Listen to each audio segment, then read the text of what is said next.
Here I have iPhone 17 and let me show you the quickest way to avoid the blurry shots, so let me show you how to use the lens cleaning hints. Let's begin.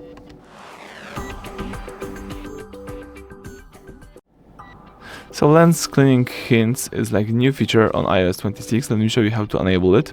Let's open settings, scroll down and choose here camera. From the following list of settings you need to scroll down again and select lens cleaning hints.